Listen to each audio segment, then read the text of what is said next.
வணக்கம். கோவை நீலகிரி செய்திகளுக்காக செய்திகள் வாசிப்பது சரவணன்.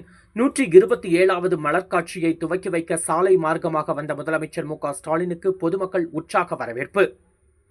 127வது மலர் கண்காட்சியை துவக்கி வைக்க சாலை மார்க்கமாக தாவரவியல் பூங்காவிற்கு வருகை புரிந்த முதலமைச்சர் மு.க.ஸ்டாலின் அவர்களுக்கு சாலையின் இருபுறத்திலும் பொதுமக்கள் மற்றும் கட்சி தொண்டர்கள் அனைவரும் திரண்டு உற்சாக வரவேற்பு அளித்தனர்.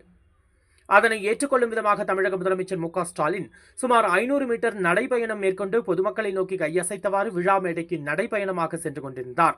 இதனை கட்சி தொண்டர்கள் மற்றும் பொதுமக்கள் புகைப்படம் மற்றும் செல்ஃபி எடுத்து மகிழ்ந்து வந்தனர். கோவை நீலகிரி செய்திகளுக்காக எமது சிறப்பு செய்தியாசிரியர் தமிழ் வெங்கடேசன்.